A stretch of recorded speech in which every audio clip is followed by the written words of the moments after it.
This is mostly a shout out to the women in this episode today. But if you're a guy and you want to listen, then stay tuned too. Because what I want to talk about today tends to impact or at least get spoken about more in relation to women. And that is acknowledging, celebrating, and even, dare I say, tooting your own horn about your own skills, your own achievements, and your own talents. Welcome to another episode of Coming to Your Senses. And I'm tooting my horn because this is going to be airing on the 3rd of October live, or not live, but it will go out on the 3rd of October. And that is pretty much close to the day that I started this business 20 years ago.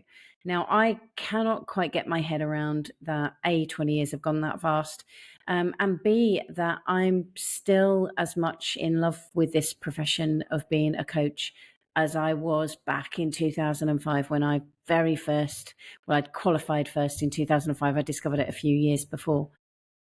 But I think what I am noticing for myself, and that's where this episode has come about, is I am aware at how much women in particular, we really struggle to, not everyone, I'm speaking very generically here, obviously, we tend to be less likely to self-promote.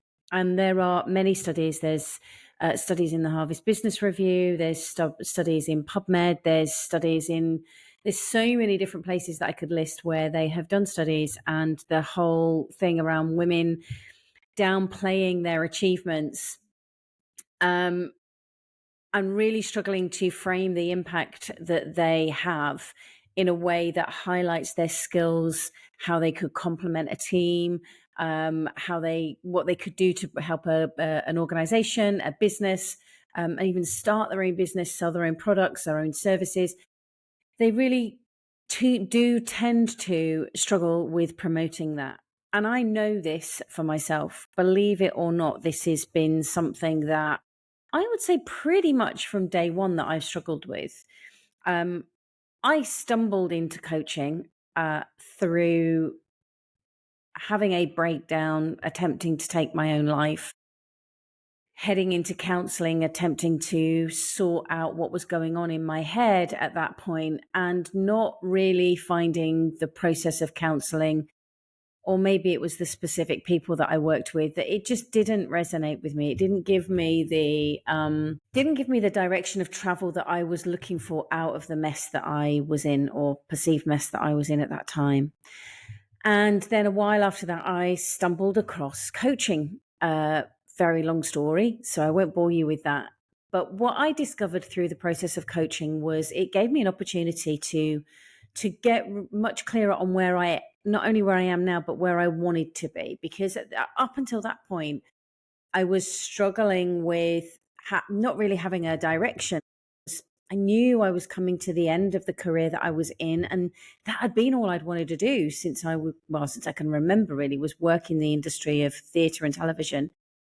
And I didn't know where next. And it's just brought on a huge deal of insecurities. And through coaching, I could really look at what was going on for myself there and start to look at what else was possible for myself. And part of that exploration, the coach I was working with said, do you know what? I really think you should look into coaching a little bit more, because you seem to do it really naturally. And I think it would be great for you to go and look at.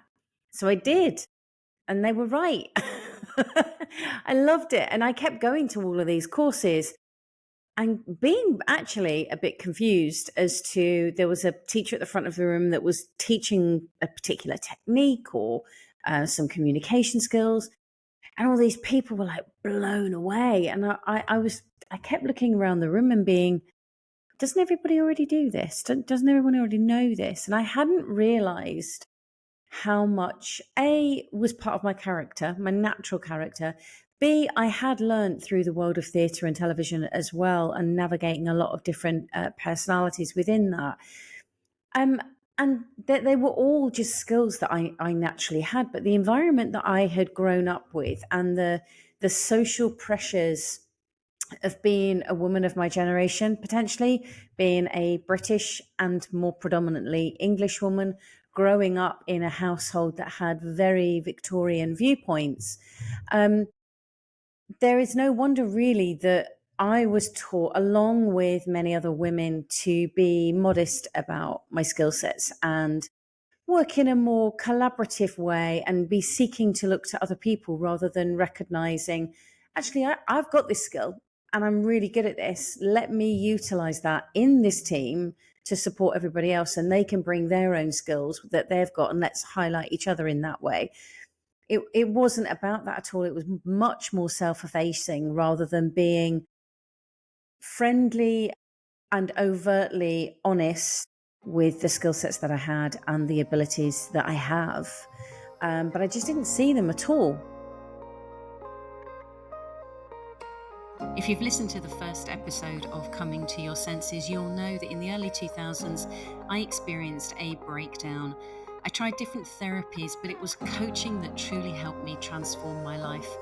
Initially, when I discovered coaching, though, I couldn't afford it. And it was a kind soul who sponsored me not only to have coaching, but also to train and become a coach. And my promise to them was that I would pay it forward.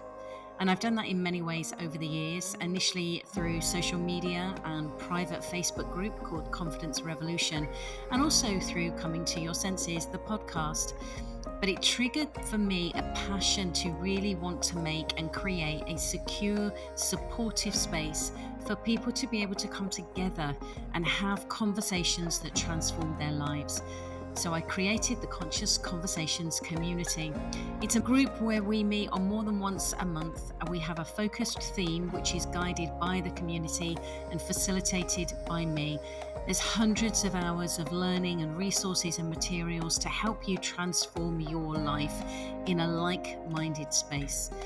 Because I get passionate about it, and because this was my promise to pay it forward, I'm offering you the opportunity to trial it for £1 for the first month.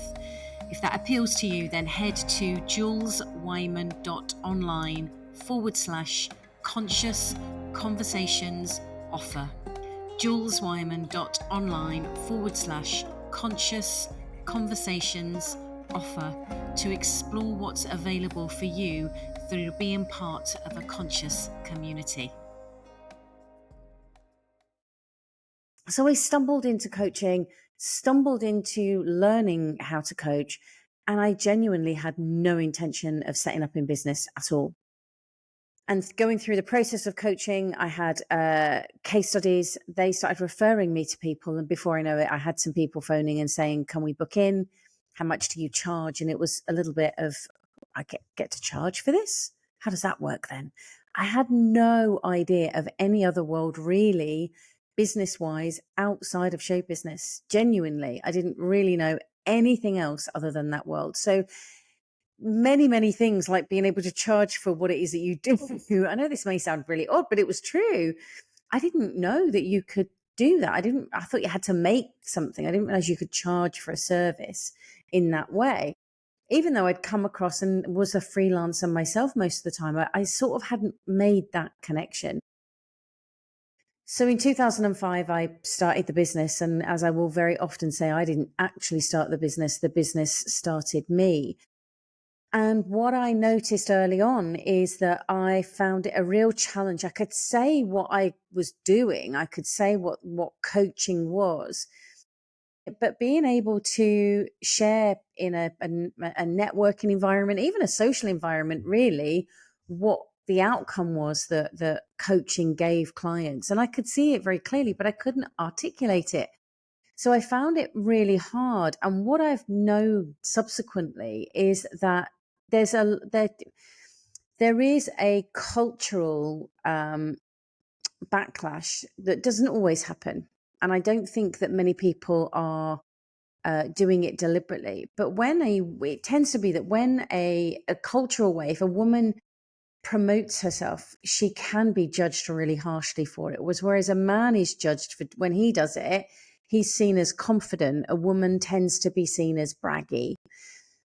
And match that with the environment that I grew up in, where it was you don't stop being a show off, or getting too big for your boots, or who do you think you are, or all of those sorts of phrases were ones that I'd often heard. So I didn't really want to talk about the successes I was seeing clients have, and that I'd been part of that journey. I never say that I made the change for them, because I don't. But working with a coach,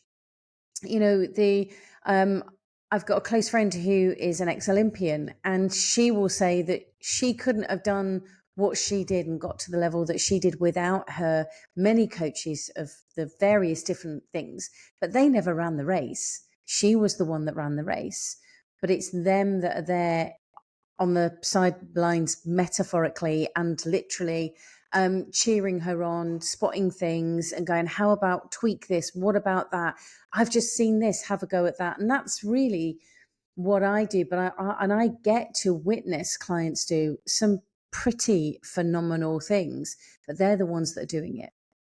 Being able to articulate that was just a real challenge. And I still find it a challenge now. I still find marketing myself and what it is that I do a challenge, and learning to articulate that is still not my strongest suit. I've got other things that are my strong suit that I can toot my horn about.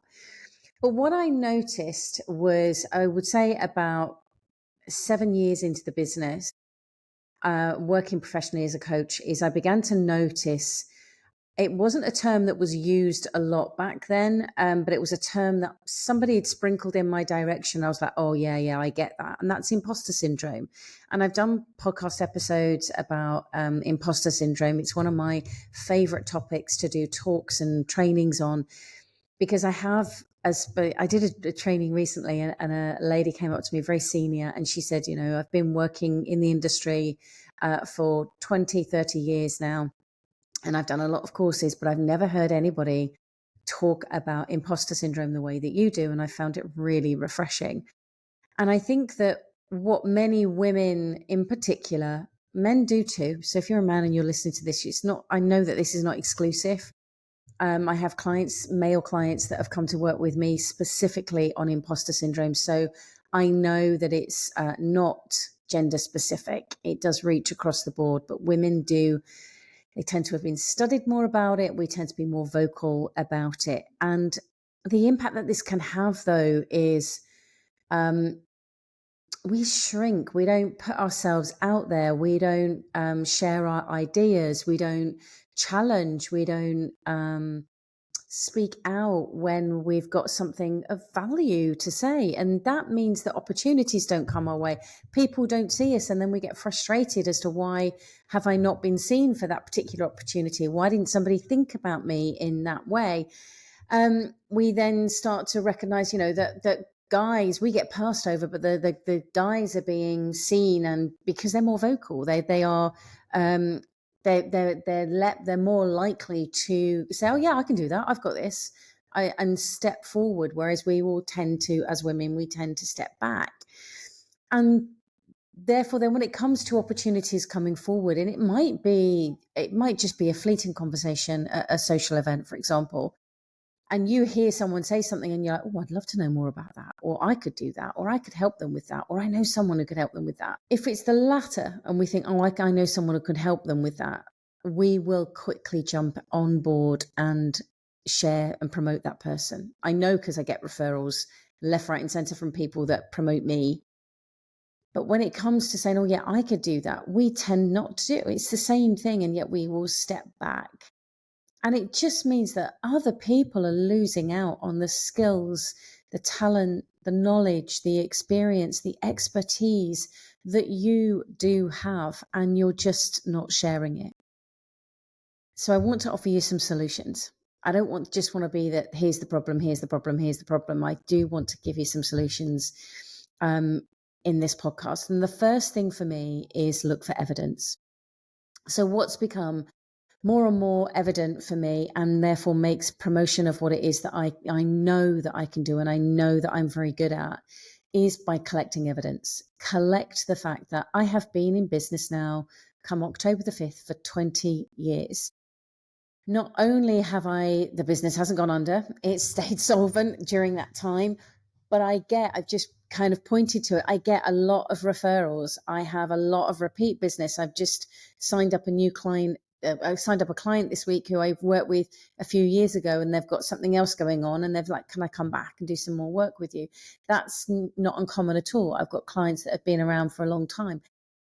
Evidence, if somebody's coming back to work with me, or they book more on the retreat, or if they refer me in, or whatever it may be, that's pure evidence that I can do this job. And I'm 100% sure that you've got evidence. It may not be the same. You may not run your own business. You may work for somebody else. You may not be experiencing this in the context of work. It may be about parenting. It may be about social situations, but start to look for evidence. And not when I say evidence, I mean factual stuff, not opinion, not perception, because both of those, they may look evidential, but they're not, because that's somebody else's opinion. It's somebody else's viewpoint. And even if that viewpoint is your own, it may not be, it is probably not as accurate as it could be. But look for things like qualifications, look for things where you have been invited to the party, or look for things where you did find your tribe, even though they were a little random club that you happened upon somewhere. Look for that evidence in order to be able to support you, and recognize that if you are caught in, let's say, self-doubt, and you're not looking to, I'm not even say big yourself up. I think this is one of the reasons why when we say blow your own trumpet, we can get a little bit, because it's loud, right? It's loud. I know that's not a full-on trumpet, but it's loud, it's abrupt, it can seem a little bit too much at times. So that's what we think we're doing, but I'm not talking about it having to be mega loud. It just needs to be in a way that you know it, that information, to be able to, when the time is right, either if it's just repeating it for yourself of I've got this, or whether it is throwing your hat in the ring for an opportunity. If you've got the evidence, it's going to be helpful. Another thing to be thinking about is language. And the two things that I know that people do that's really unhelpful is, it's only or just. Those two words. Oh, I'm just is a word, or only. They diminish what it is that you've done. Oh, it's only something I've just thrown on, or it's only a 15-page report. Or I'm shocked at the amount of times people dismiss, especially when they've put time and effort into something. So get rid of those words. They're just not helpful. Know you. Know you and find the way that works for you. One of the things that shifted for me in business in particular, but actually also my life, and I'm so curious about this when it comes to relationships as well, is find the way that works for you. I think that so much, especially with social media, there's so much conditioning about there's one way to do something. And actually, there's many ways, and you can find the way that's right for you, that's in alignment with you, which may be testing out many different possibilities before you get to that. But giving yourself the opportunity of doing that, that's key. So for me, I spent so many years following other people's business models, and it was great to learn from, but actually none of them were business on my terms. And now I'm running business on my terms. It's much, doesn't mean that that it's happening any easier, because that's just not true. It's still a challenge, but it's on doing it the way that I want to do it and doing the things that I love. That's where it becomes really, really helpful. And you can do the same, as I say, if you're not in business, it may be more difficult in work, but certainly look at your life. Are you living your life? I've got friends that are in relationships and marriages, and I'm watching them, the longer they've been with somebody, look at how they want to frame that up on their terms. So whether that's couples that are a couple and they are in love and they're together, but they live separately, which I think is a really cool concept, or they might be in the same house, but they have separate bedrooms, or they may live 3 months of the year somewhere else, separately. So you can do it on your terms. Find what really works for you and resonates for you. And if you're part of a couple, then you can create that together, create as much as you can in alignment. And it's the same with families. One of the things I find interesting is how often parents seem to forget they can ask the children for their viewpoint and what they think, and bring them in and make it a collaborative process and get people's buy-in. It's really interesting how that can shift things, because you can start to then see more about what lights you up and who you are, and recognize the greatness that is you, which doesn't mean it's any better than anybody else. It just means to recognize the greatness of you. Sometimes we need to be in an environment that provides us the opportunity to be able to do that as well. So, my upbringing is a very English one, and as I will often jokingly say with my mum, a very Victorian one as well. And bigging yourself up, and I don't mean in an exaggerative way. Just talking about your successes, talking about what you've achieved, is not something that's comfortable within the family unit, even to this day. So therefore, I didn't. And it took me a while to find a community where I can do that. And I have a community of various different people. Some of it is one-on-one communities. Some of it's more of us, to really look at how can we celebrate each other? What is it that we can go, yeah, I've done that. And what I noticed is, by being in groups like that with men, is they were brilliant at going, well, come on, tell us about you. Tell us what. And I was like, oh, really? I can say, oh, well, I've done this, I've done that. And they were like, yeah, absolutely. And it was a really different environment for me to be in. It's one of the reasons I created the Conscious Conversations community as well. So that whether you're having an up or a down or a tantrum, as one of the community has publicly put on a forum, so I know I can say, I'm not going to name her, but she had a tantrum on one of the calls and laughed about it, but was fully supported by the community in order to be able to do that. And that, to me, is so important when you're part of a community, is it gives you the opportunity to experience all the colors of that. And especially when it comes to going, I've done this, which may seem small to other people, but we know, and we're with you, and we'll celebrate that with you. And then one of the smallest, and I think yet most powerful things that you can start to do, is listen out and collect compliments. Very often, women in particular, we tend to dismiss compliments. And compliments for me are like a balloon that someone has taken the time to blow up and do the difficult knot thing and brought you a ribbon, and then bring it over to you and they say, your hair looks great. And you pop their balloon by saying, oh God, it needs a cut. Oh, it was a mess. Oh, I just did it. Whatever it may be. And it may be about how you look. It may be about what you're wearing. It may be about your presentation. It may be about the way you did the interview. It may be about how you sorted out a particular situation. It doesn't matter what it is, but you only need those two simple words of thank you. That's it. Afterwards, in order to be able to start to hear what those skills and talents that you have, that expertise, that knowledge, natural stuff, natural talents that we very often ignore because we find them so easy that we don't blow our own trumpets about them. Because why would we? We wouldn't blow our own trumpets about them because anyone could do them, right? Wrong. They're your natural talents. They're easy because they're natural to you. You know how to do them.